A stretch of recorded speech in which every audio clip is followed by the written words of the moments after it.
Melita Nerhud, who's the Director of Secondary Curriculum Instruction and EL Services, Jody Lax, Associate Superintendent of Instruction, and Gina Stowe, Induction Coordinator. And I see a human with us. Which human do we have? My name is Gita Stowe. I'm the induction coordinator. Awesome. Thank you And for joining us. Melita should be jumping on momentarily, but Jody Lax had to attend another meeting. Great. Thank you for making time and for your continued patience. We had no recusals, right? Okay, Roxanne, go for it. Great. First of all, I'd like to thank the team at San Jose Unified School District. Sorry, same initials as San Juan. We had our visit there in January 23rd through 25th of 2023. Then they came before you in March of 2023 with the recommendation of, or the determination of accreditation with stipulations. There were two. And then they came back for a 6-month report in October of 2023. At that time, they addressed the first stipulation, which was precondition number 1. Precondition stipulations, we have them addressed within 30 days, and they did so. Both are identified and documented, though, in their compliance plan that's included with this report. You'll see in the report that they show their implementation and purpose of their response to the stipulations in the middle column, while in the end column, they provide you with hyperlinks to the evidence to demonstrate their implementation of those plans. So the first stipulation was, as I said, already addressed in an October meeting, but the second stipulation took a little longer to put into place, and they had a year to do so. And specifically, they were to ensure that appropriately matched mentors serve all eligible induction teacher candidates consistent with Standard 4. And San Jose now ensures that those candidates have both mentors who may not have a credential-like match, be provided a secondary credential-like coach for up to 4 hours a month, as well as just-in-time support. And just so you know, the word coach is used interchangeably with mentor in this item. And with that, staff recommends that the actions taken by San Jose Unified School District be changed from accreditation with stipulations to accreditation. Thank you. Thank you very much. Institutional representatives, would you like to briefly comment about the report? Ms. Nerhud, Ms. Stowe? Yes, I would just like to say that, thank you for hearing our year out report. And we're very proud of our program, and we're always looking for ways to improve it. And we've created 2 successful enrollment windows at the beginning of the year and the middle of the year to address the first stipulation. And then the second stipulation, we have a whole bank of coaches that are supporting our induction teachers if their induction coach isn't a credential match. But we are also, once again, posting for positions for more coaches, specifically for a special education coach and for a bilingual coach, which we did not have this past year. So, but I think we have a pretty good system in place for this year and going into next year, and just hoping that it goes well with the hiring of new coaches. So thank you. Mr. Hood, would you like to say anything? It looks like maybe we're in a school. That's a cool place to be. Yes, I am in a school, all right. so I'm trying to stay as muted as possible. I'll jump in if I need to answer any questions, but yes, Gita is correct. We have worked really hard to ensure that the stipulations can be met, especially the one with the credential-like match. Trying to find a coach that can support those teachers, special ed teachers, but if not, having a backup plan that will be just as good. Thank you. Committee members, any questions or comments?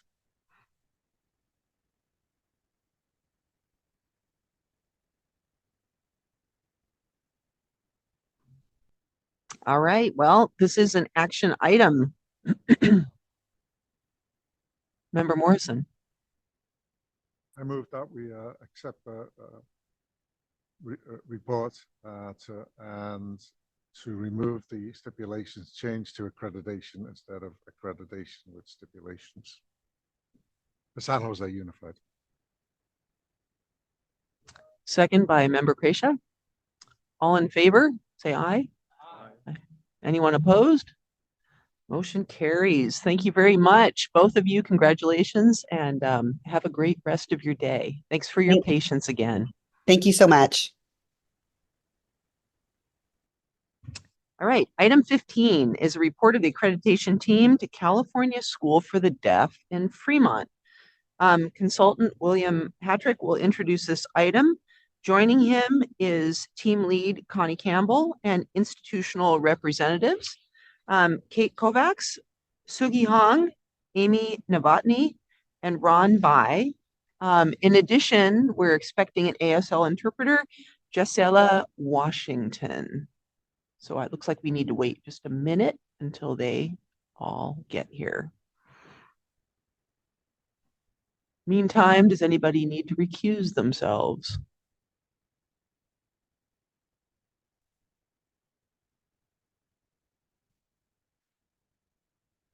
All right, Mr. Hadrick, when you believe your people are here, please proceed. All right, good morning, committee members. Before I begin, I just need to note a quick correction that was on page 14 of the report under Comment Standard 1. The incorrect sentence was marked as inconsistently met, and it should have been the sentence above that related to collaboration with colleagues in P12 settings. It's been fixed and reposted if you are looking at the item live or refreshed. So just to let you know, on the original version, it was incorrect. So very briefly, the virtual site visit for the California School for the Deaf in Fremont took place February 26th through 28th for their teacher induction credential program. And I want to thank the team from CSD Fremont for all of their hard work and our other two team members who worked with us on this visit, led by our wonderful team lead, Connie Campbell. And I'll turn it over now to Connie to give you some more information about CSD Fremont and report on the findings of the team. Thank you, William. Good afternoon. Hi, CSD team. And I'm pleased to give you all an introduction to the California School for the Deaf and a summary of our site visit of their induction program and our accreditation findings. I'm Dr. Connie Campbell, lead reviewer for the site visit. The California School for the Deaf is located in Fremont, California, like William said, and they've enjoyed 163 years in operation. The school was previously located in Berkeley and San Francisco and opened at its present location in 1980. Though this was a virtual site visit, our pre-visit on campus was absolutely compelling. For one, we got to see a neat museum depicting the school's rich and interesting history. And we also got the chance to witness in person the academics and services they provide to their student community, the relationships that enhance their teacher induction program, and the quality educators who provide it. The school enrollment includes children as young as 14 months in early childhood education and continues through high school. And some are residential and live on campus all week. So it's a very unique and wonderful place. CSD has approximately 300 students from a wide variety of backgrounds, cultures, and ethnicities. But one thing they all have in common is they are deaf, and they are together all learning to become bilingual. The educational program is 100% bilingual, American Sign Language and English. They have a 10-to-1 student to teacher ratio, and 86% of the teachers and staff are themselves deaf and bilingual. CSD implements a small site-specific induction program for their candidates and was first accredited in 2011. Their induction support is tightly woven into the school's infrastructure, which is one of the compelling qualities of the school and the program. Their collaboration and support is pervasive throughout the entire school, and those same words, collaborative, support, defines their teacher induction program as well. It was clear across documentation evidence and our interviews that campus-wide collaboration is aided by their shared deep commitment to research-based practice, specifically for bilingual educators. When you're all standing on the same hill around a shared value, the result is this culture of collaboration that creates the high level of support we witnessed in the induction program. An example of the quantity of teacher support they provide is when we asked how often a teacher in the induction program receives support. The induction candidates responded, quote, "As often as needed. Our mentors are available to us 24/7. The program is facilitated by a coordinator who works closely with the core, all caps, meaning curriculum, outreach, resources, and education, this core curriculum team who also serve as mentors. Interview evidence provided during the site visit confirmed the coordinator is accessible and involved, organizing mentor training, providing consistent feedback to candidates on their ILPs, and managing an assessment system to guide each candidate's attainment of program requirements. So together, the coordinator and the district's core curriculum team provide ample, just-in-time, and long-range support, which was confirmed by the candidates themselves. The program's advisory committee, who is also their leadership team, meets 1 to 3 times per year to discuss the operations of the program, as well as fiscal and procedural input, feedback, and next steps forward. Program leadership collects data on program effectiveness in both formal and informal ways. And informal feedback seems to be their most pervasive methodology, given their frequent accessibility to one another and their commitment to collaboration. Such feedback has resulted in appropriate program modifications based on findings. Additionally, the success of induction candidates in both program completion and in the performance of their job responsibilities was affirmed by direct evidence and interview data provided before and during the visit. A strong focus on commitment to supporting new teachers to make a positive impact as educators was clearly communicated throughout program stakeholder interviews, which has fostered a strong impact on student learning, classroom practice, and the wider educational community. We good, Jacelia? Okay. Our team came to a unanimous recommendation of accreditation with stipulations based on the following findings. All teacher induction program standards were met, with the exception of Program Standard 6, Program Responsibilities for Assuring Quality of Program Services.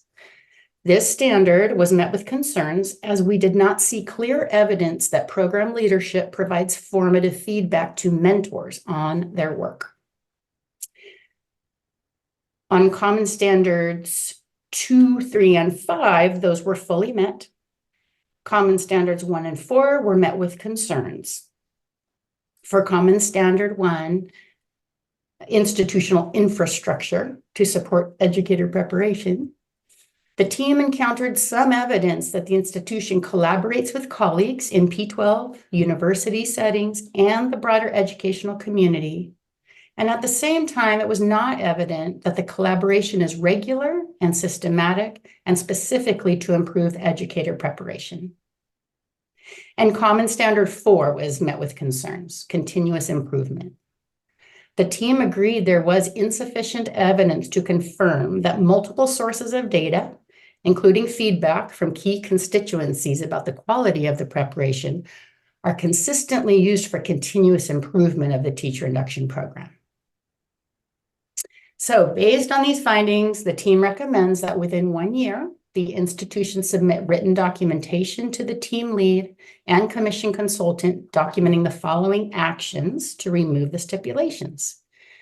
1, that the institution provides evidence that the education unit and teacher induction program have regular and systematic collaboration with colleagues in P12 settings, college and university units, and members of the broader educational community to improve educator preparation. 2, that the institution provides evidence to confirm that multiple sources of data, including feedback from key constituencies about the quality of the preparation, are used for continuous improvement of the teacher induction program. 3, that the institution provides clear and consistent evidence that program leadership provides formative feedback to mentors on their work. And 4, that the institution provides a 6-month progress report to the commission consultant related to the stipulations above. I'd like to just end by highlighting some of the pearls of this program. We were impressed with the ASL scripted modules provided to candidates and mentors for all aspects of the ILP process. This method is a best practice for providing information that is linguistically accessible as well as physically accessible at any time of the day or year as needed. The amount of teacher support provided in this induction program is commendable. In interviews with principals and mentors, it was shared that mentors are, quote, in classrooms every day, ensuring that teachers needing support never fall through the cracks, and that teachers are consistently provided with, quote, whatever it takes to be successful. And finally, the program's efforts to recruit diverse, qualified individuals who are bilingual and reflect the community they are serving must be noted. Out-of-state recruitment has been necessary to find such candidates, which brings with it a host of additional requirements for the candidate that this program must and does monitor and support. Our site visit team recognized the commitment of induction program personnel to provide the differentiated support their candidates need to complete all requirements required for the Clear California credential. It was an absolute pleasure to serve on this site visit. Thank you for the opportunity. Thanks a lot, Ms. Campbell, and appreciate the translation services as well. Is there a member of the institution who would like to say something? This is Solgi. I would. Hi. Hello, everyone. I'm Solgi Hong. I'm the Director of Instruction here, and I oversee the programs from the campus from early childhood education, elementary, middle school, high school, career technical education, career center, and transition programs, or real PE, athletics, core. So my responsibility, I also wanted to give my team also an opportunity to introduce themselves. Hello, I'm Kate Kovacs, induction coordinator. Now I have 2 roles, dual roles, induction as well as literacy coach, teacher specialist, and I work with teachers from K through 12. Hi there, I'm Amy Novotny, and I am CSD's superintendent. Hello, I'm Ron Bai, and I'm the interim core supervisor, as well as the student information systems management. And this is Solgi here. Us team at CSD, we really appreciate and then your acknowledgement of the induction accreditation team visit. We have William Hattrick, Connie Campbell,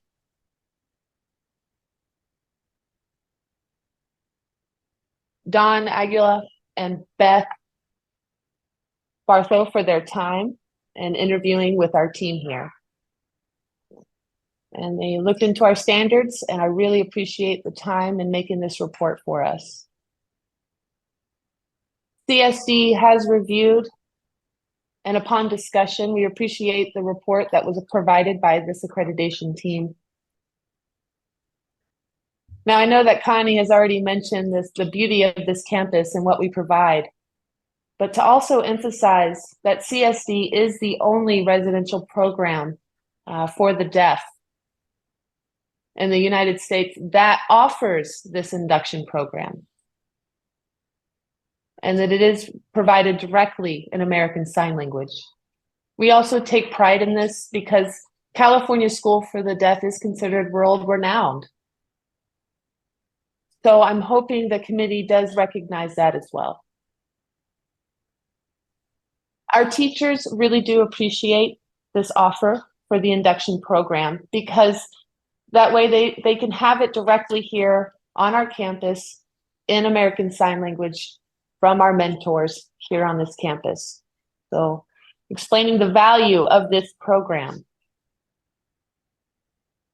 And the reason why it's so valuable is because this kind of support is to really give the best education possible for our deaf children here on this campus. Kate Kovacs has done a phenomenal job organizing and coordinating and running this induction program. So I really would like to commend her for her efforts on her work on this. And I wouldn't want to overlook that. She works with our mentors, our teachers, administrators, and also with the CTC here to ensure that we are meeting those standards and expectations. With that, I acknowledge and understand that the program standard 6 and the common standards for 1 and 4 have not been met completely, and I have concerns. And we are working on that. The recommendations for accreditation with stipulations for those standards will be addressed.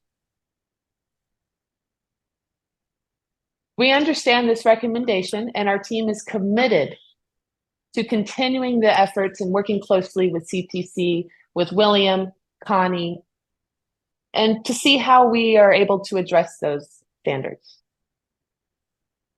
We want to make sure that our new teachers are continuing to provide or to receive the support that they need, that we provide here at CSD. We will continue to work on this, and we look forward to sharing our progress the next time we meet.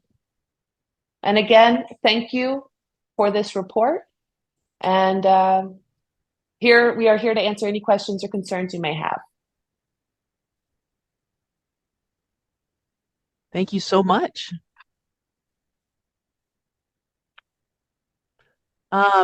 Awesome. Members of the committee, questions or comments? Yes, Member Gracia. I just wanted to say that I really did enjoy looking at the report because it was something that we don't normally get to see in terms of the detail, and I just really appreciated the report. So thank you for that.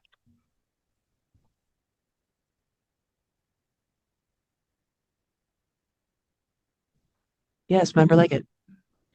Hi, I echo those same sentiments. I really appreciate inclusion and making sure that our deaf community get a solid and valid education. My question is in relation to the number of participants and wanting to know, how do we keep consistency over the years?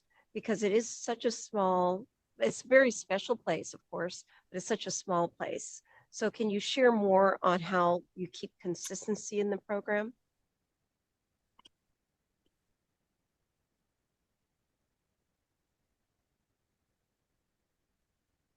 So every year it's different, but we do have a small number of new teachers annually who do come in with preliminary credentials that they need to have cleared. So sometimes we have up to maybe 10 to 12, and that's the biggest number, but it could go as low as 3 to 4, like we have right now. So every year it is a little different, but you're right, the numbers are small, and we're still able to facilitate this annually because we always need teachers that need cleared credentials anyway.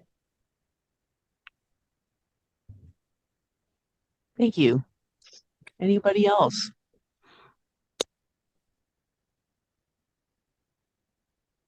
All right, people, this is an action item.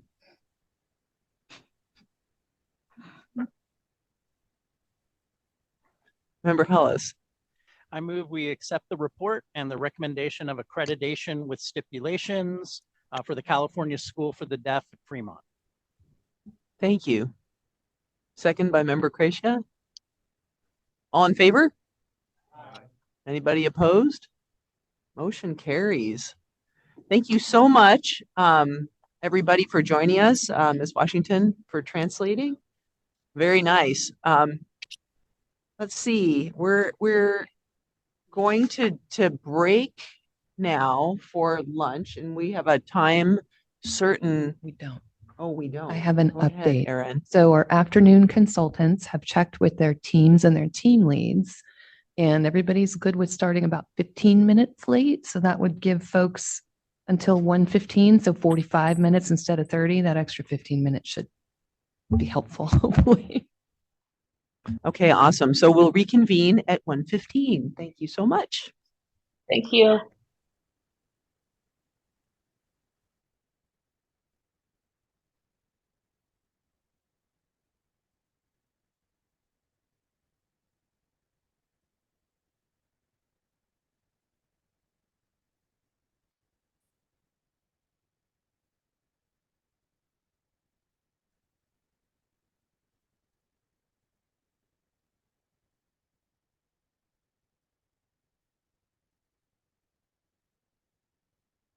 Okay.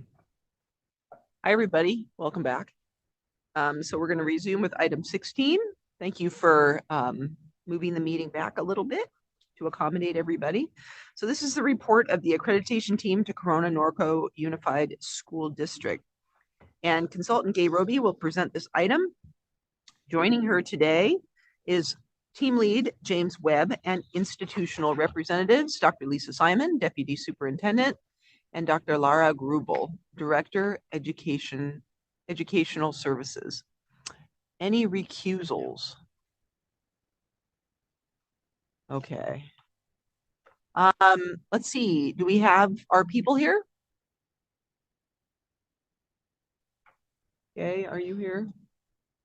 I are here. All right, cool. Well, will you begin then? I sure will. Thank you so much. Dr. Simon was unable to be with us. She was pulled away, but we do have Laura Grubel from the district representing Corona-Norco. Corona-Norco's Unified School District site visit just happened last week. We were there Monday, March the 11th, and the report was finished up on Wednesday, March the 13th. We used all the established protocols for a virtual visit. They started out wanting a site face-to-face visit, moved to virtual later on in the process. We had a 4-member team who reviewed 2 educator preparation programs, both of the induction programs, teacher and administrative services, at the Corona-Norco Unified School District. Special thanks to team lead James Webb.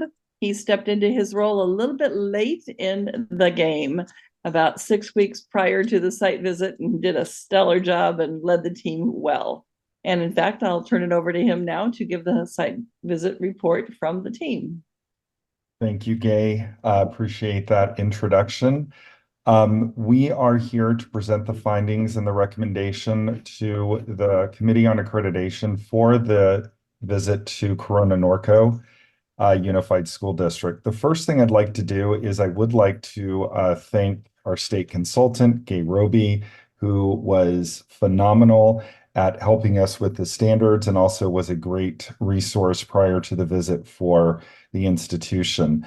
I also want to thank my incredible team of reviewers. Without them, we would not have been able to turn this around so quickly and be able to present a unified report. Common Standards, Suzanne Borges, program reviewer Minluvi Ramos, and also Rayanne Little. I also want to give a shout out to Laura Grubel and her team. They were amazing at welcoming me in at the last minute, giving us all the information that we needed, and also working so well with the Zoom meeting room so that we had a very smooth and very easy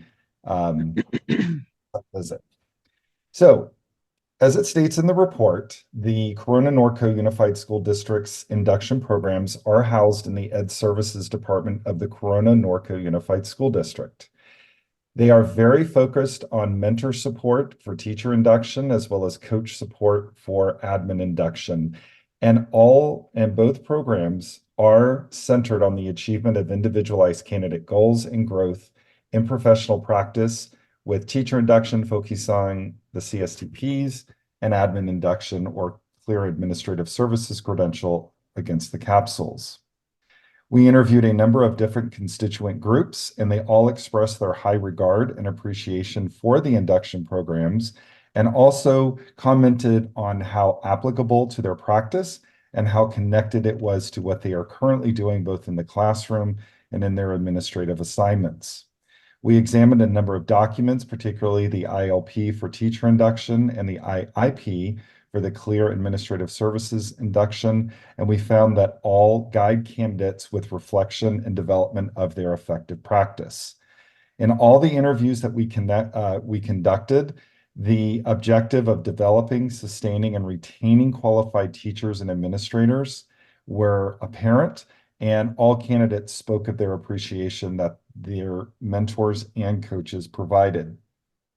In the teacher induction program, the mentors support the candidates' work to look at reflection against the CSTPs, also lead their candidates through analyzing student work and other sources of data to look at that repeated cycle of planning and instruction. For CAS, coaches work with their candidates to look at the context of their administrative assignment, provide that job-embedded support as stated in the standards, and promote reflection against the capsules. There are monthly PD meetings for both programs, which provide trainings on a variety of topics that will be applicable to every candidate in their context, and they also do allow candidates to have option in a variety of ways. In doing so, they individualize the experience for each candidate. There was also strong support through their advisory board with institutions of higher education and a number of constituent groups available on the advisory board, which allows them to extend their role and also their expertise within the district. And these strengthen partnerships that they will start to forge with other cluster regional directors will even further that community of practice. So therefore, it was the unanimous agreement of the site visit team that we recommend full accreditation with all common standards met and all program standards met for the teacher induction program, as well as the clear administrative services program. In addition, all preconditions were found to be met, and there were no concerns from any of the site visit team members. I will now conclude my presentation and allow the COA to ask any questions that they may have of the report or anything that needs further clarification. Thank you, Mr. Webb. Dr. Grubel, would you like to say anything? Any comments from the institution? I would just like to thank, on behalf of our educational board and our executive cabinet, as well as my induction team, I'd like to thank our site team visit for a wonderful experience. I know James kind of stepped in at the last minute, but between he and Gay, they made our process comfortable, understandable, and very approachable. We're very proud of our programs, and with their guidance, we were able to show how induction, both for our teachers and administrators, supports them as they work on getting their credential cleared. So thank you to the commission and the CTC and our site visit for the recommendation. We're just eager to continue the work that we're doing for our candidates. Thank you. Any questions or comments from committee members?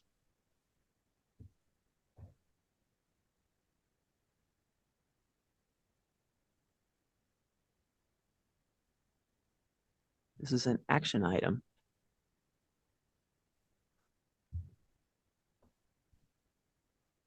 Member Cretia. I move that we accept the report for the Corona-Norco Unified School District and for recommendation of full accreditation. Seconded by Member Hillis. All in favor say aye. Aye. Anyone opposed? All right, the motion carries. Congratulations. Thank you so much. Thank you.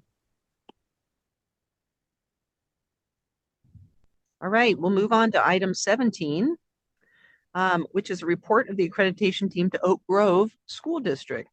So consultant Dr. Rosemary Wren will introduce this item. Joining her today is team lead Christina Petricione, Petricione, sorry. Hope I got that close. And institutional representatives Shannon Bui, coordinator, and Dr. Ivan Chaides, assistant superintendent of human resources. Any recusals? All right, Dr. Wren, will you begin, please?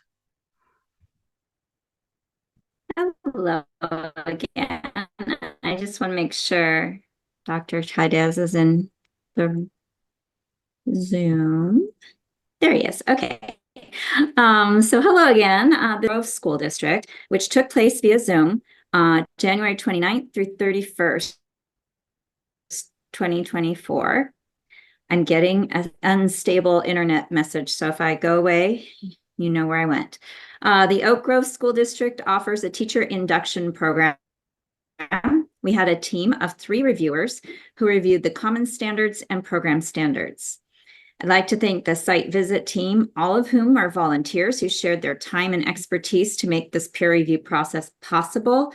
And I also like to thank the leadership team at OGSD who enthusiastically welcomed us and provided insight into their program. So with that, I'm going to turn this over to our team lead, Christina Petricione. Good afternoon, everybody. My name is Christina Petricione, and I'm the team lead for the site visit for the Oak Grove School District Induction Program. My team members are David Rivas, who is our Common Standards Reviewer, and Ashley Tarquin, who is our Program Reviewer. Our CTC consultant, who we just heard from, is Rosemary Wren. The site visit for the institution, Oak Grove School District, took place January 29th through the 31st of 2024 of this year.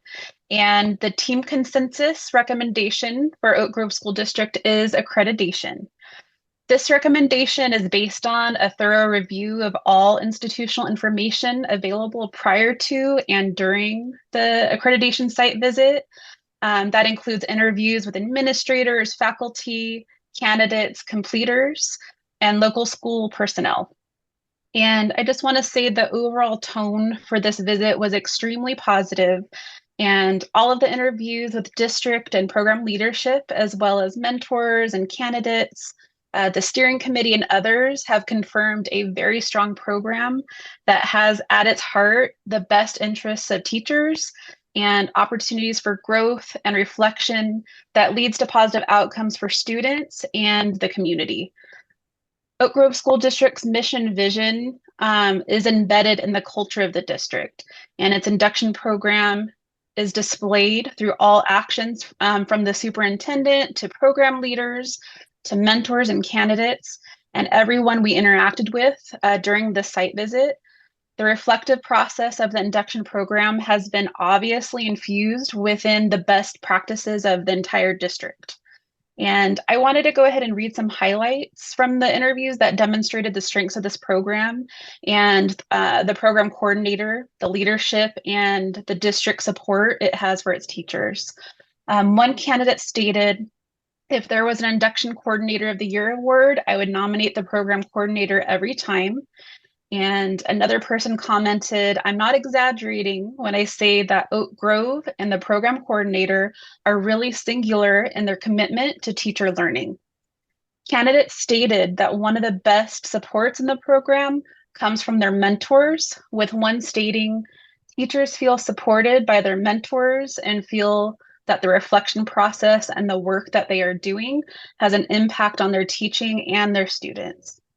And finally, another candidate stated, what I have felt, especially after many conversations with the program coordinator, my mentor, and our colleagues, I found that Oak Grove has done a really great job of making the process feel like family.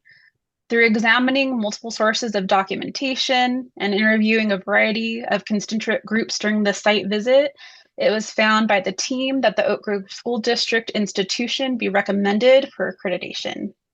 And that concludes my statements. Thank you. And I'll turn it over if there's any questions. Thank you very much, Ms. Patricion.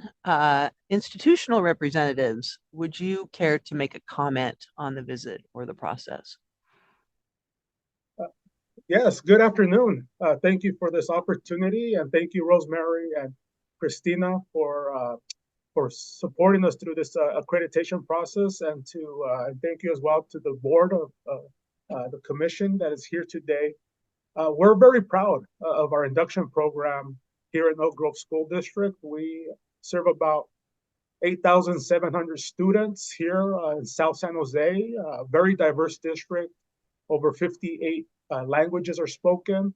The diversity of our district is beautiful. We have a very diverse staff. We're here off of the Highway 101 in between Santa Clara, Morgan Hill. And we're proud to retain a very high number of our teachers. When they start with us, they stay here. And eventually, one day they will retire, right? And we continue the cycle of training and mentoring our new teachers. And we have great partnerships with our local universities here that are, San Jose State, Santa Clara University, and just so many universities, UC Santa Cruz, you name it. So we're very fortunate to be a nice location here in Santa Clara County. And our mentorship through the induction is robust. It's a great mentoring program. And Shannon Bowie, who's here, I agree, Christina, she makes it happen. So Shannon, do you want to say anything? Thank you, Dr. Chidas. I really appreciate the team, Rosemary and Christina, leading me through the process. It was a great opportunity to reflect on our practice and celebrate our successes, but could not do it without the support of our executive team, our board, and just feedback in the LCAP survey that the community wants the support for our teachers. So really grateful for all of the support and feedback from everyone. Thank you so much. Thank you all. Committee members, any questions or comments?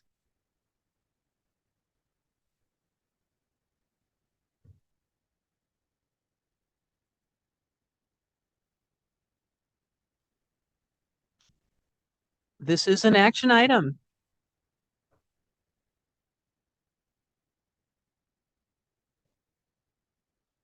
Indeed. Member Morrison. I'd like to move that we accept the report of accreditation of Oak Grove School District. Seconded by Member Hollis. All in favor? Aye. Anyone opposed?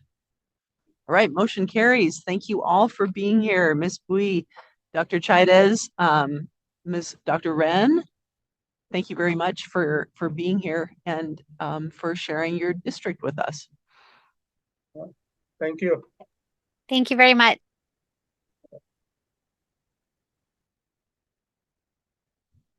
Okay, so that takes us to item 18, and we're like 5 minutes off our scheduled time, so that's not bad.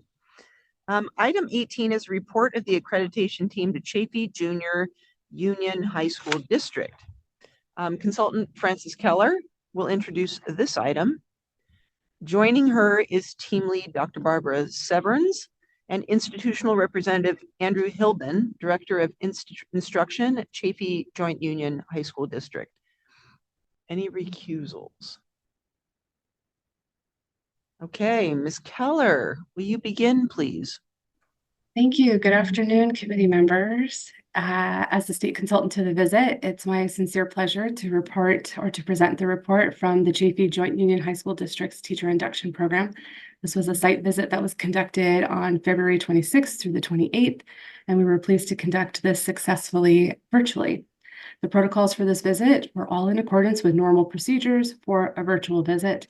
At this time, I'd like to thank the Chaffey Joint Union High School District representatives, including their Director of Instruction, Andrew Hyben, who oversees the program, for all the work that the team did to prepare for this visit and for being so proactive throughout the process in the months leading up to it. I'd also like to extend my deep appreciation for the wonderful work and collegial collaboration of our site team members, Samantha Liddell, Amy Matson, and team lead, Dr. Barbie Severns. The site team's deep knowledge of accreditation, along with new teacher induction support, combined with their understanding of broader educator professional development and quality mentoring, served as a tremendous asset, making it a joy to learn with and from them all. It was a great visit. I will now turn it over to Dr. Severance to report on the visit and its findings. Well, thank you, Frances. Good afternoon, committee members. I am pleased to be back again and reporting on the accreditation visit to Chaffey Joint Union High School District. I do also want to thank the institution and especially Drew for the warm welcome that we received from everyone and the hard work that he put in to make sure that any additional documentation we needed was provided quickly. I also want to extend my thanks to our team, Samantha Liddell, who was our Common Standards reviewer, and Amy Matson, our Program Standards reviewer, and our amazing consultant, Frances, who did such a great job of providing support and organization to us and a reflective ear when we just really needed to talk and share.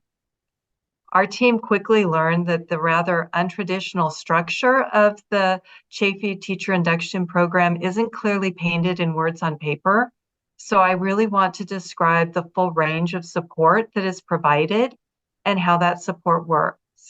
Induction is not a siloed program, but is part of the broader professional development that the district offers. Candidates are paired with a full release mentor who works collaboratively with instructional coaches and the assistant principals who are in charge of academic support for all teachers. That is not an evaluative role that they have.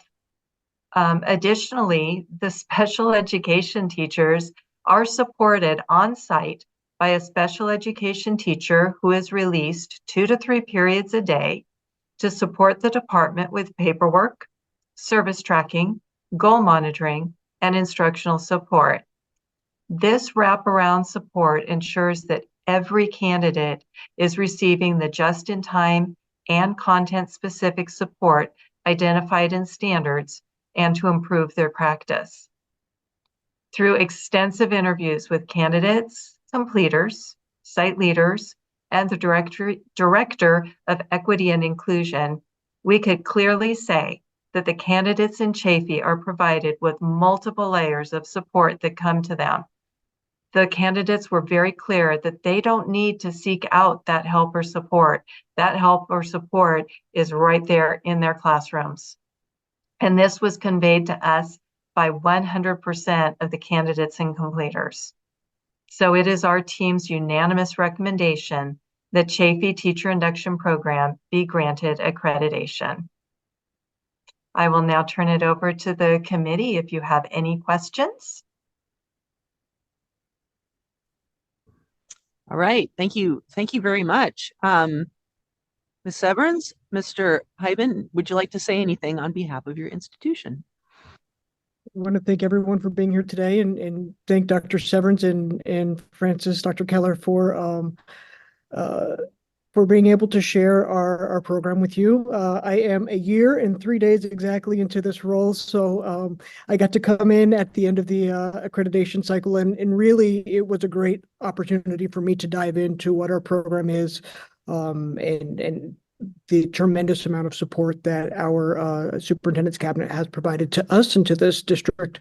Dr. Ketchenchai, who serves as our assistant superintendent of instructional services, was my predecessor to this role, and the tremendous amount of work that she put in to build this program to where it is, we're very fortunate to have the program that we do and the amount of support that we do from the district. So thank you for recognizing that, Dr. Severance. Appreciate that.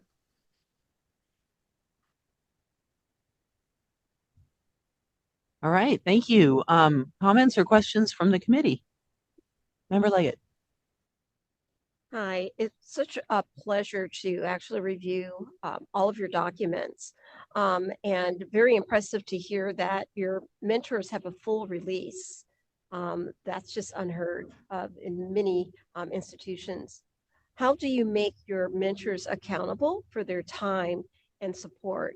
In other words, can you share more about the training that you provide and any meetings, subsequent meetings that you have with your mentors throughout the year? Absolutely. We have standing meetings with our mentors every Friday. We call them our WIMS, our weekly induction mentor support. So we have a standing meeting every Friday for 2 hours where we are, going over our framework. We're going over our ILP process. We are reviewing our candidates and making sure that we are supporting everyone to the best of our ability. During our summer planning sessions, we have days that the contract allows for me to bring my mentors in to make sure that we're planning out a great year for our teacher candidates. We work with we're very fortunate in that our program is as small as it is, with 42 teacher candidates and 3 full release mentors, that my full release mentors and my instructional coaches, my 9 instructional coaches, really work well hand in hand. They have a shared collaborative office space, so we're able to make sure that if there are any needs that we're hearing from our induction mentors, that we have our instructional coaches there that are there to really jump in and support that. We have done book studies together as an instructional services team, but also specifically with our instruction mentors as well. Induction mentors, excuse me. Thank you. Member McKee? Just a comment. I agree. Absolutely. Reading the report was an absolute joy. You are to be commended for creating a program that is a part of your professional development for the district that was loud and clear, the wraparound of supports. Especially it noted that you're the 2nd largest high school district in the state, as well as you only had 9 superintendents in over 100 years. I think that has helped you to create such solid programs because it sounds like there's a lot of continuity in your district. So kudos to a great job in putting this together. Thank you. Appreciate that. Thank you. I was similarly impressed, and I just was curious about the integral role of the assistant principal, who could be seen as potentially, supervisorly in a potentially supervisory role. How do you ensure that teachers working with an administrator on their team are not subject to evaluation? Is there a different person who's assigned to evaluate those new teachers, or how does that work? So yeah, year 1 and 2 teacher candidates are evaluated by the principal, and so that's kind of that distinction right there. And then obviously there's a climate of trust that you've somehow established where the teachers are not concerned about working with administrators as members of their team. So that too is worthy of acknowledgement and celebration. Thank you. Thank you. Any other comments?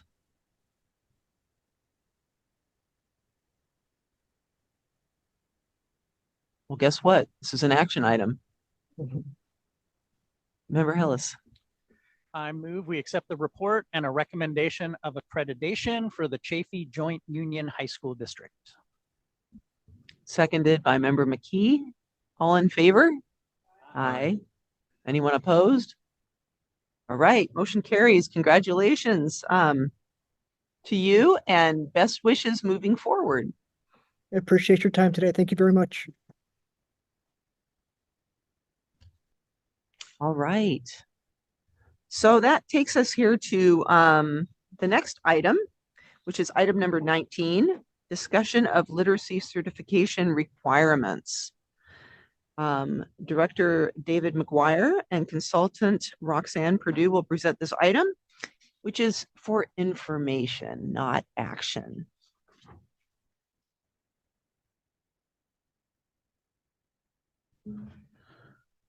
So hello.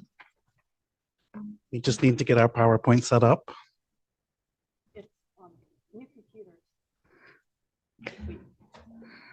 In the meantime, I might take a little license here, since we've heard all the site visit reports, and just I won't call anybody out by name, but we had some first-time team leads and some consultants who were doing their first time solo site visit, so not shadowing another consultant. And I just want to congratulate all of those folks for all of the excellent work that they did. They know who they are. Here, here. Thank you.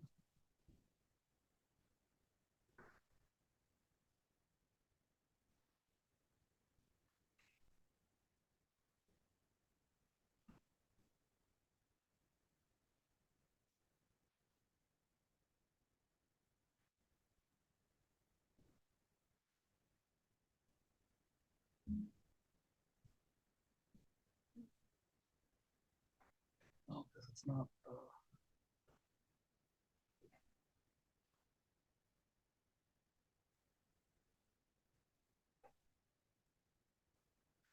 From here.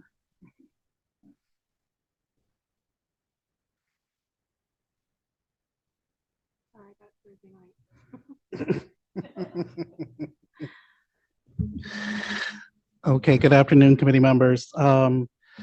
This is, I think, our second major presentation to you on Senate Bill 488 and its implementation, which is all about strengthening the preparation of our teachers in the area of literacy. So some of this will, if you were here last year on the committee, will sound familiar, so we won't spend a lot of time on that. But then we want to get into what's happening right now and what's coming up. So SB 488 is, as I said, all about preparation for literacy instruction. It's focused on evidence-based means of teaching foundational literacy skills. There's a strong, strong emphasis on foundational literacy skills. We just lost the presentation.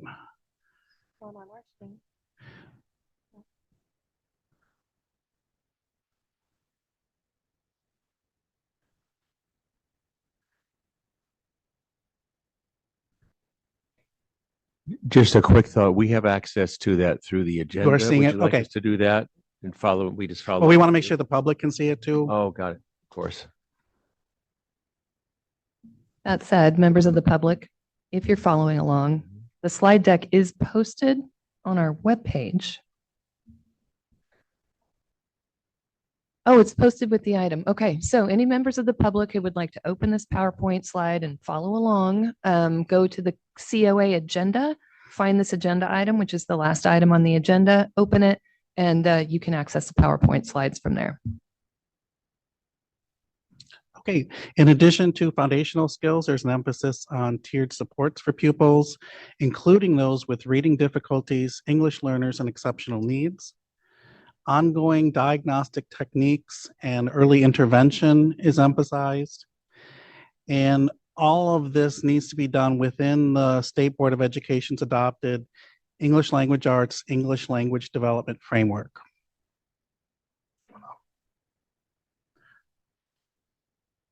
So things that must be included in teacher preparation are incorporation of the California Dyslexia Guidelines. When we say incorporation, so this is big hint, when we say incorporation of those guidelines, we are looking for, at minimum, them being a required reading for a course. Okay, so if, as you're preparing, your submission regarding certification, make sure that at least one course has the California Dyslexia Guidelines as a required reading. Also, must have organized, systematic, explicit, direct foundational skills instruction and practice on connected text. Now, getting away from the foundational skills, there's also a requirement of a strong literature, language, and comprehension component with a balance of oral and written language. And then our multiple subject and education specialist programs also need to integrate methods of teaching language arts. So additional features of SB 48 include a certification process of all multiple subject and education specialist programs. Although not included in SB 488, we will also be certifying PK3 programs. And then a new performance assessment that will be assessing a candidate's ability to teach literacy instruction. And I'm going to turn it over to Roxanne for some big picture. Good afternoon. So big picture, what are programs supposed to be doing both now and in the future? So right now we're set with implementation, and implementation was first introduced to them when the Standard 7 and TPE 7 were adopted by the commission, and that was back in 2022. So the standards have been out for a while now, right? And they have started implementation, many programs already on those standards for the different credentials that are impacted. But then the second part of it, and that's what starts now, is certification. And certification is a process. And the directions have been released for certification beginning in 2024 with PSA 2401. So as David mentioned, SB 48 is aligned with the ELA ELD framework. And specifically, if you want like a cheat sheet for it and not read the whole entire framework, take a look at the circles of implementation. It's on chapter 2, page 53. And it covers what you'll find within the basis of the framework, and also covers what you'll find within our standards. You'll find that there are an outer ring that identifies overarching goals by the time students graduate from high school. Then you'll have a white field in there, and it represents the context in which instruction occurs. You'll then see the blue circles. There's 5 of them surrounding the standards, and they're the key themes that Dave mentioned earlier, but they're also known as the cross-cutting themes. They go across all content areas, not just in language arts. And then you have the inner blue circle, and it's important to the role that reading, writing, speaking, listening, and language are integrated throughout all disciplines, not just English language arts. So this is continuing on with that integration as a theme in our standards. And you'll see that once again at the bottom you have those cross-cutting themes that are foundational skills, meaning making, language development, effective expression, and content knowledge. And those are key cross-cutting themes both in their standards for students and our standards for teacher preparation.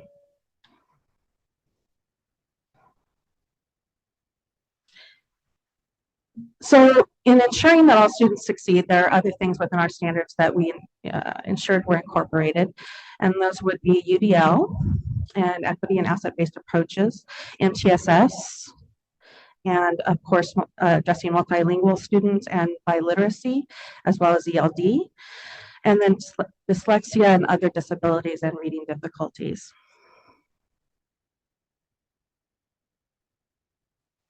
So just taking a very minor look at Standard 7 and TPE 7 again, because we've done that last year for you, but as a reminder to those who are new and those coming in from the public and programs, when you look at each credential that's impacted by the new literacy standards, they're all Standard 7.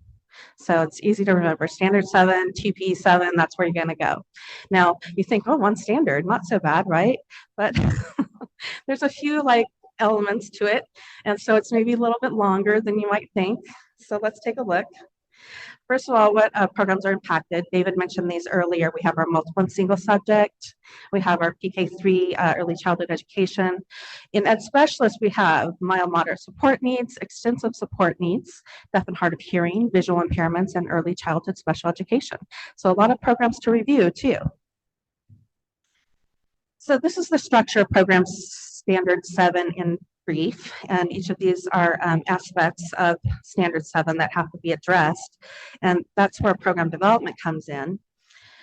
But then on this slide, and this is a slide that programs have appreciated as we've moved forward with implementation, it shows where there's an overlap between the corresponding TPEs and the standard sections.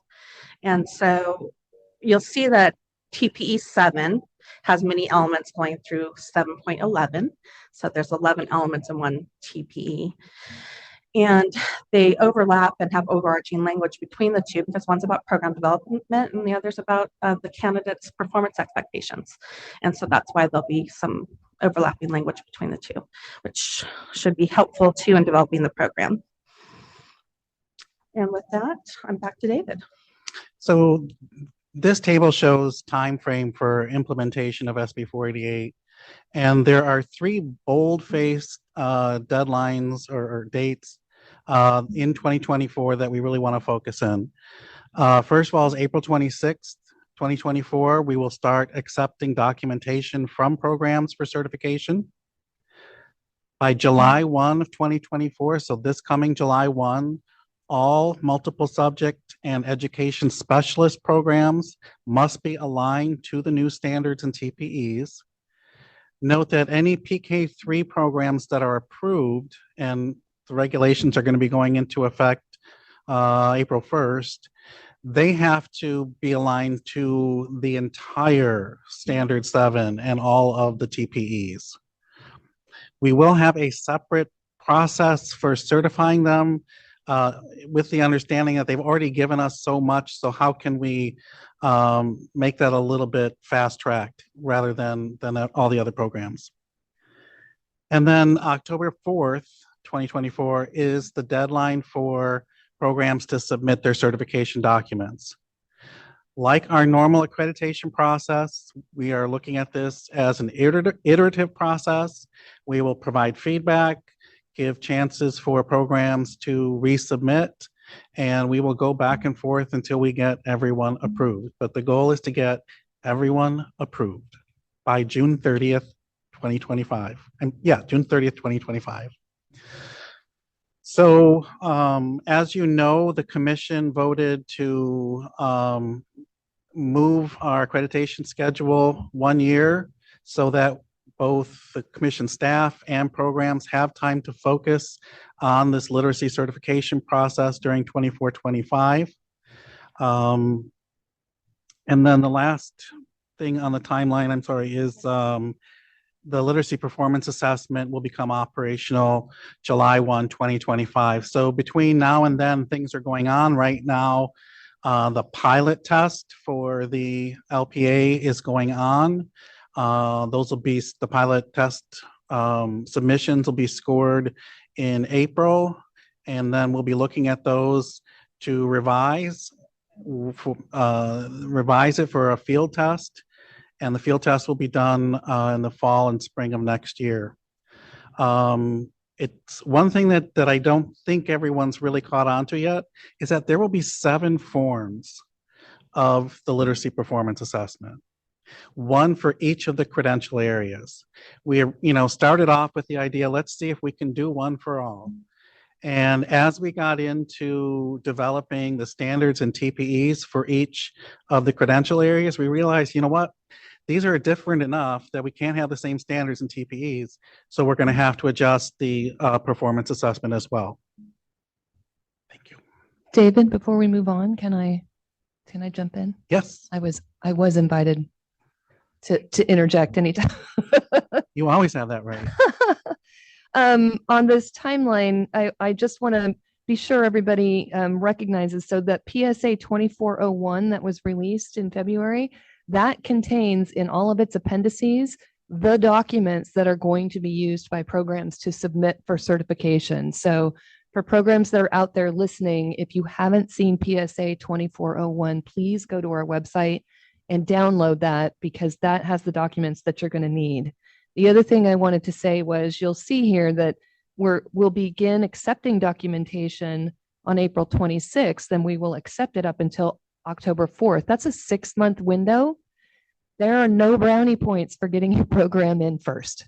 We provided a 6-month window so that programs have enough time, depending on everyone's academic schedule, right? Because we have folks on semester systems, quarter systems, some that are on rolling ongoing admissions.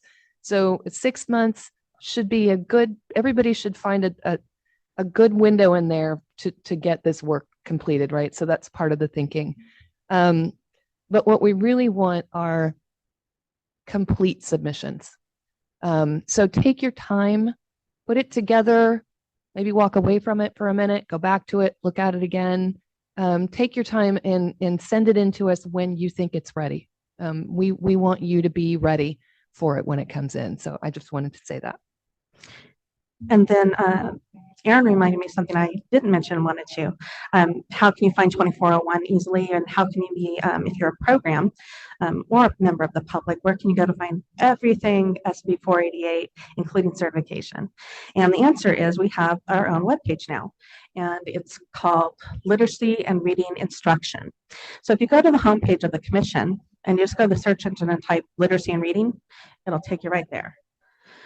Once you're on the literacy and reading instruction page, right now everything's on there, but we're going to make it prettier because it's going to be collapsed into easier scrolling, so you don't have to scroll so far to find things. But right now, it's all there, and you can scroll down to certification and find that 2401 there, as well as with our PSAs in another location. But the separate appendices that Aaron mentioned for each of the different credentials that are submitting, they're all there separately identified and hyperlinked for you on that website. And then one thing on the website that I also want to point out, because we're still in implementation mode too, there's a resource guide on that website for preparing teachers for effective literacy instruction. And that resource guide has every citation that could ever be made for the standards, down to the page number. So if you want some readings for your classes, there's a place to look. And with that, I'll turn it back to David. Thank you. So the programs needing certification, and first of all, it's all pathways for these programs must be included. And by pathways, we mean student teaching, intern. Now, we consider residency to be a student teaching pathway. However, some residency programs are significantly different from the student teaching pathway at a given institution. So if they are significantly different, then we'll want you to submit both student teaching and residency. And that's for multiple subject, all 5 flavors of education specialist, and then PK3. Not single subject. Note that single subject programs need to be aligned to the standard and the TPEs, but they do not have to be certified. We are going to need a lot of reviewers. There will be over 200 programs that we're going to have to review. This will not be done just by staff. We do not have enough BIR members with expertise in literacy to carry this out. So this is the second, third, or fourth of many, many calls for people to consider being a reviewer for us. We had a professor, Aaron knows him well, at the CCTE SPAN conference last week, encourage his colleagues, and he said that by getting involved in the BIR and accreditation, that basically got him tenure. So for junior faculty members with expertise in literacy, this is a great way to provide service to the field, and you learn a lot about the accreditation process. There'll be a deep dive into literacy, so it's a great learning experience. Deans and directors, this is a great way to get someone on your faculty involved in the accreditation process before your next site visit. So it's a win for everybody if we can get a lot of people to participate with us. Did I catch that all, Aaron? You did. I couldn't have said it better myself. All right, and then certification process. So the process is closely tied documentation to the accreditation system so that what programs submit for certification can therefore be used later on when we have to review your entire Standard 7 and TPEs. The certification has followed the legislative mandate, so we have read this bill so many times back and forth. And we do check with our friends at Decoding Dyslexia of California and others who sponsored the bill to make sure that we're understanding the legislative intent correctly. And they gave us a huge thumbs up on the certification process with the focus we took and the evidence that we're going to be looking for. So we feel really good about that.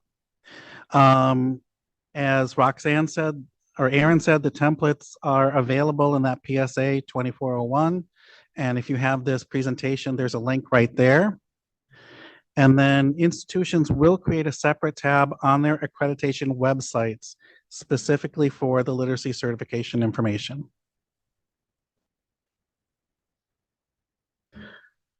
Role of the Committee on Accreditation. You will be involved. More to come. And the reason for that the committee needs to be involved is because SB 488 says the commission will certify. So as the commission's official body for accreditation, we believe that the committee has to take action on the certification of each program. What that's going to look like, we're not sure yet. We want to balance giving you enough information, but not overwhelming you with so many reports that you never get through them. So that's why there will be more to come on that.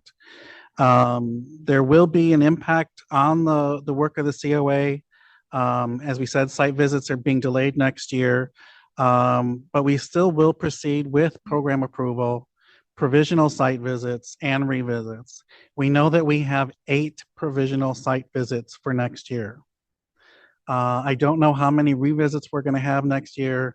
We still may have some, so you still are going to have some important work in addition to the certification process. And we will keep you apprised of information pertinent to the work of the committee. Then as Roxanne said, we have a lot of resources available to support programs in this certification process. The PSA 2401 has details, including questions and answers with important information about the process. Appendix A provides general information, and then Appendix B consists of the submission requirements and instruction for all credential areas. The other appendices provide templates by program type with TPE matrices for submission. And as we said, later on, when we're doing a full accreditation visit, that matrix can then inform the larger matrix you'll have to submit. Commission staff have started certification office hours. Days and times and the Zoom link are sent out in the PSDE news and will be posted on the Literacy and Reading Instruction website.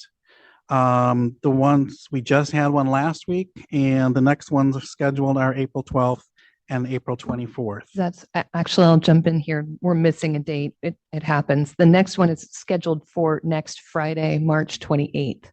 So the next one is next Friday. And then, so we're holding them basically every 2 weeks. And that is in the e-news. So. And then there's a link there for the webpage that Roxanne talked about, as well as an email address. So we set up a separate inbox just for certification questions. So if people have those, send them to this email box, sb488certification@ctc.ca.gov, so that it goes to the right people and we'll get you a faster answer that way. And that email address is also on that literacy and reading instruction website at the very bottom under contact information.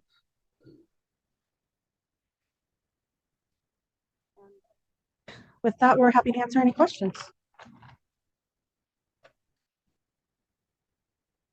Yeah, Member Hillis.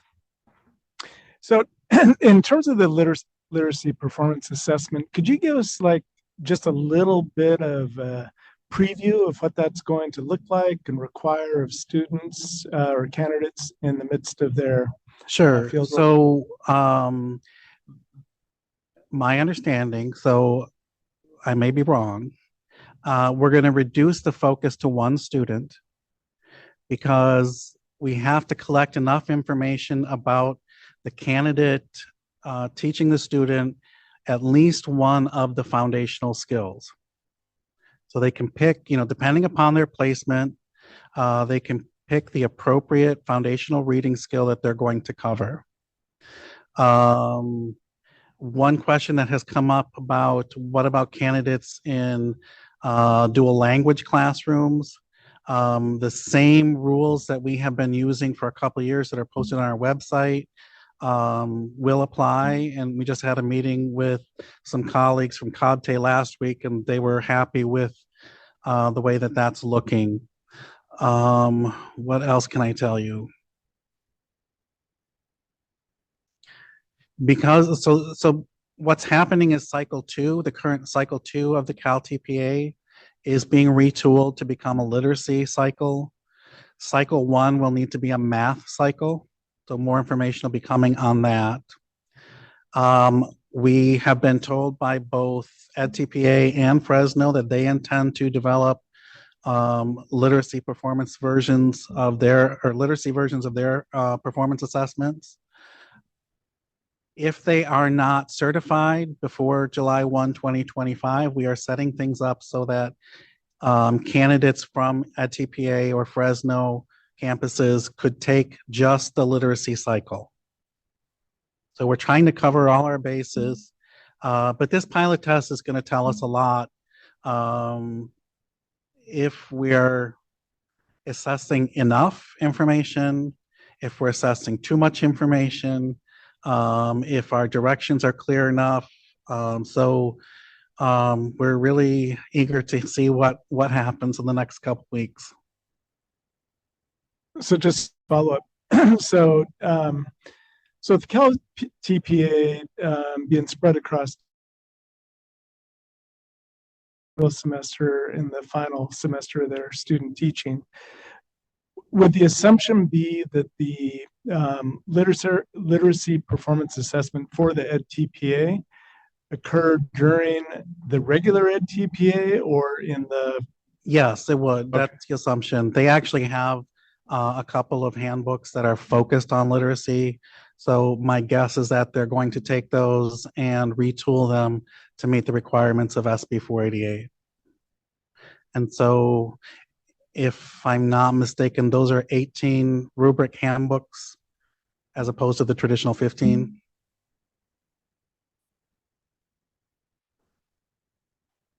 Yes, Member Hollis. Thank you so much for the office hours and the templates. I know they're much appreciated in the field, and I'll kind of piggyback on Member Hillis and the LPA, how I know many programs might have evidence for the certification process in their TPA or now LPA courses or seminars, considering they haven't seen what the LPA is going to look like, considering I guess none of us have, we're not going to know what it's going to look like. Yep. It goes through the field tests, and the reviewers might not be so familiar by the time they're looking at these. Is a best guess okay in terms of evidence? So for the certification process is really focused on a narrow subset of the TPEs, the program standard and the TPEs. And it's really focused on mostly the foundational skills. But if you look at the matrix and the other materials in the PSA, it's really clear what you need to focus on. You don't need to know about the literacy performance assessment in order to submit your certification documents. If maybe for some of the fieldwork components though and other stuff we wanted to speculate, we'll include them into like sure, LPA seminars and stuff, and that would be allowed. Yeah, and I expect that our performance assessment team will be reporting to the commission either in June or August on the results of the pilot test and where they see things going. So those will be things that will be helpful, and another reason why you may not want to just submit first thing. Yeah, Member McKee. And if you said this already, I apologize, but just for clarification, kind of follow up to a question I was talking to Aaron about earlier. If you have an induction candidate who still has to take the TPA, and the LPA comes out July 1, 2025. Does the TPA still sit out there for them, or do they then have to now take the LPA because the TPA is sunsetted? So any candidate who had a TPA deferral from COVID is able to meet that requirement by completing an induction program. They don't have to pass a TPA. But that they have to complete induction by July 1, 2025. So there's candidates enrolling now who won't have that completed. So what happens to them? That's one of those small things that we have talked to our friends in the legislative staff and the state board that we may need to extend that. Okay. The initial response was, you know what, we're hesitant to extend any COVID deadlines further than they are, but this might be a unique case.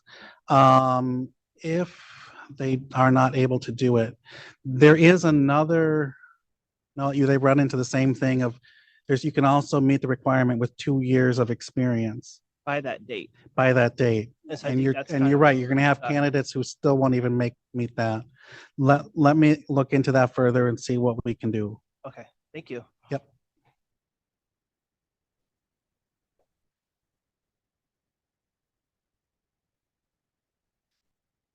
Erin says that we've got a public comment, so I'd like to invite you to come forward and speak with us. Hello, can you hear me? Yes, we can. Okay, wonderful.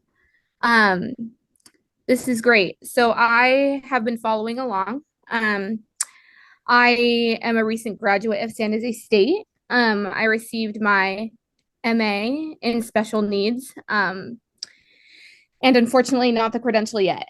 So you guys, you answered a bunch of questions. However, my situation is unique, and I know that a lot of other teachers' situations are unique. In regards to completing the RECA, as it currently, that's what seems to be the consensus is get the RECA out of the way now, if you can. And yet I myself have a disability. And I was even having issues getting the accommodations that I need to be successful. So I'm at this weird standstill, right? Where I can't get gainfully employed due to not having all the credential requirements in order. And then I'm also caught in between the inability to even get my needs met due to not being able to get the accommodations I need, which is a palpable an irony, right, in the approach that we're trying to effectively teach children how to be effective readers, right, by creating systematic, explicit instruction. Yet on the flip side, being a teacher with a documented disability who requests similar accommodations in the RECA, I'm denied that by the CTC. So I want to let the committee know that this is a real barrier for creative teachers. So specifically for my questions, I have 3. How does the CTC reconcile this contradiction between the pedagogical approaches endorsed by the RECA and its own practices regarding accommodations for teacher candidates? And this will also be specific to the new literacy certification. How are accommodations approved by the CTC? So we've actually had a discussion with our vendor Evaluation Systems very recently about this question and have found that perhaps Evaluation Systems was looking at the list of accommodations too strictly. So I would encourage you to contact them again. I have. Well, this discussion happened recently. Actually, you could, right. Aaron was just pointing out, you can contact us Aaron, what's the best email address? exams@ctc.ca.gov. And I understand it sounds like you've been at this for a while. Excuse me, but as David said, this conversation that we had with our contractor was recent. So I would just encourage you, even if you just go find your last email and resend it and say, I was asked to resend this, please send it to us again. Gotcha. The other thing I would suggest is to contact your preparation program to find out if there's any way that you could get involved in the field test next year, because candidates who are involved in either the pilot test or the field test, completing that and getting a satisfactory score qualifies for both meeting the TPA requirement and the RECA requirement. Okay, that's really good to know. I have, I'm very resourceful, and I tried to meet with the chair. There's just a lot of unknowns happening all at once. Sure. I completed the TPA, and I actually, the Cal TPA, I submitted to just the school portal. I did not have to go through Pearson, luckily, but I did that was 40 pages of intense research. And I actually did one part incorrectly, but I embedded that form within the entire Cal TPA. Fortunately, my chair was able to see the difference and was like, you did great, don't worry about it. But the fact that I could have potentially been denied right through Pearson is such a reality for so many teachers. It's just, there's so, I think it was 6 or 7 random lettered forms of this Cal TPA that became more of you're trying to figure out how to submit and format it, and it's losing the value of the content. And that should really be what we're tested on, is how well we can teach, how well we can be flexible and be able to identify differences and be able to, apply UDL. There's so many other ways of structuring tests. And I just felt like it was just, if you didn't do it this way or the way that they were asking, you fail. And it's just, it does not reflect teaching. And it teaches us everything that we're not taught in the classroom, right? So I really wanted to let the committee know that I'm doing the best I can, and so are so many other people, and they're discouraged. I have a cosmetology license that I've had for 15 years that got me out of chemistry because I couldn't learn chemistry. I had a lot of different classes waived, and then you become older, and the world reminds you that you need to fix this disability, right? You need to age out of it. And I was once that 5-year-old, right? I was once those kids that can't read, that were slow. And then, I became a teacher because it was hard, not because it was easy, not because I had a positive experience. And that's what we need in the classroom, right? Because sure, you can have the best approach, right? But that is not textbook taught. So I just felt like it was important for me to hear everything that was being said. But yet there's so many issues that are still going on, right? Everything sounds great on paper, but does it actually happen in the classroom? And unfortunately, a lot doesn't. So I do need to figure this out. I kind of trailed off, and again, that's part of the ADHD. So, I just need to figure out what I need to do to be successful and to, continue on. I hate feeling stuck. So, I have reached out to a lot of different professionals. I felt like being here would give me more information. Would I be able to complete the LPA before the actual indoctrination in July somehow? Is that a possibility? Yeah, that's what I was suggesting, to contact your program to see if they will be involved in the pilot test next fall and next spring. Because if you can do that, if you can do the pilot test, then that would meet your RECA requirement. Okay, and is that pilot test, is that a combination, or I guess would it be a model like the Cal TPA, which is like scenario-based tasks, reflective essays, student work analysis? Yeah, it's going to be a revised, and I misspoke, instead of pilot test, it's the field test next year. But the literacy performance assessment is based on the Cal TPA Cycle 2. However, in lots of small and large ways, they are making changes based on feedback from candidates like you, and that we've heard from our preparation programs about things that make it difficult just to submit, which sounds like, just one example was that form that you were talking about. So they are looking at ways to make it more intuitive and easier for candidates to create their portfolio and submit it. Yeah, there was 3 separate areas to submit. I mean, and it could only be certain forms. I mean, it became more of this, like, I mean, it was so stressful. And then the internet went out. And if you submit late, I had a friend that submitted late. She had to wait 3 months to resubmit. Sure. Yeah, it's anyways.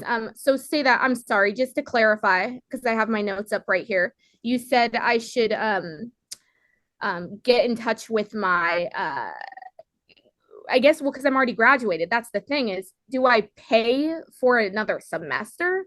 Can I literally No, okay.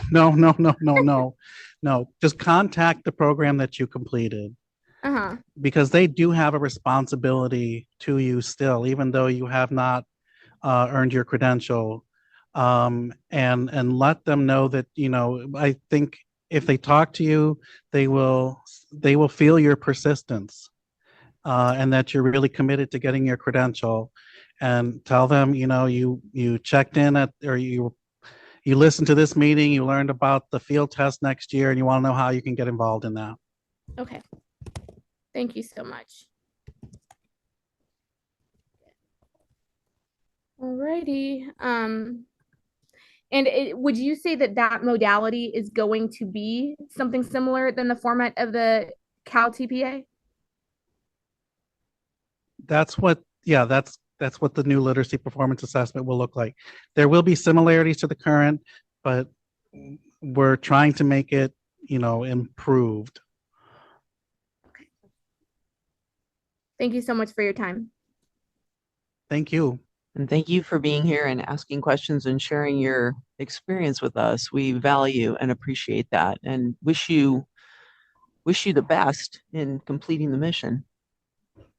I will. And all these trials and tribulations are meant to happen, because if it was easy, I wouldn't be good at what I did. So, well, kids deserve persistent teachers, so go get it. Thank you so much. All right, so let's see, any other comments or questions about literacy certification?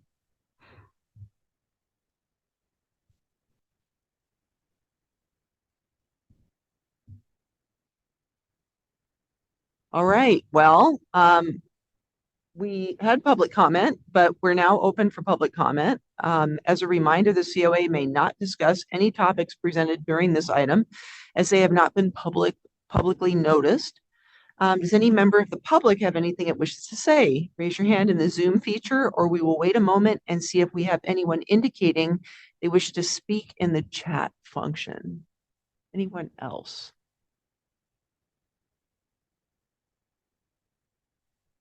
All right, having no further business, I adjourn the March 2024 meeting of the COA.